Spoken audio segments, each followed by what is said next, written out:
Grabe itong si RJ Abarientos, pinagkakaguluhan na sa Japan. Sikat na sa Japan Basketball League. Daming Japanese fans. Pero bago natin umpisahan, ay suportahan mo naman ang aking channel.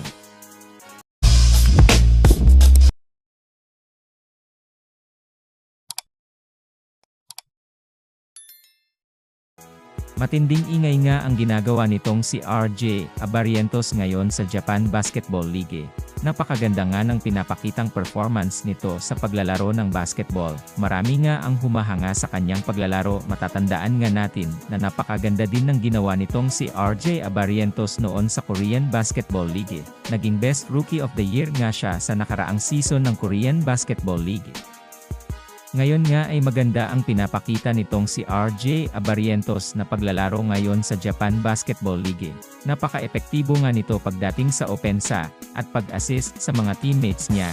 Maasagan din siya sa depensa. Sa debut game nitong si RJ Abarientos sa Japan Basketball League, ay marami na agad nakapansin sa galing niton maglaro ng basketball, at marami nga din ang humanga sa kanya, lalo na sa galing niya sa 3-point at assist sa kanyang mga teammates.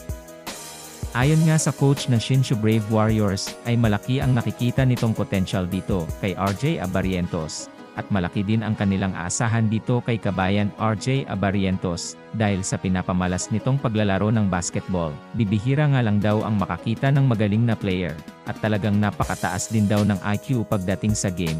Napaka-sharp shooter nga din daw nito pagdating sa long shot distance. Kailangan nga daw nila itong si RJ Abarientos, dahil sa galing nito.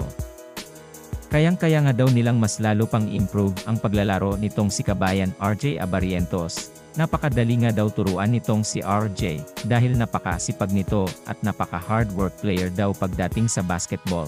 Ngayon nga ay kasalukuyan ngang naglalaro pa din itong si RJ Abarientos sa Shinshu Brave Warriors, at kasalukuyan din itong nag-insayo upang mas lalong handa sa makakalaban nila sa Japan Basketball League.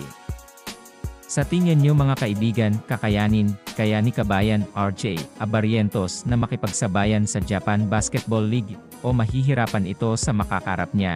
Paki-comment naman ng inyong opinyon. Sana nga ay magtagumpay itong si kabayan kay Soto na masungkit ang kanyang matagal na niyang pangarap na maging isang NBA player. Patuloy nga nating siyang suportahan sa kanyang mga paparating na laban.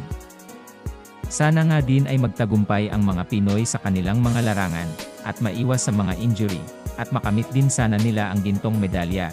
Proud na proud kami sa inyo. Patuloy nga nating suportahan ang mga kababayan nating naglalaro ngayon sa iba't ibang dako ng bansa, at patuloy nga nating subaybayan ang kanilang mga laro. Maraming salamat sa panonood ng aking video. Kung nagustuhan mo ang aking video, ay huwag kakalimutang like and subscribe. At huwag mo na din kakalimutang pindutin ang notification button upang updated ka sa aking mga video.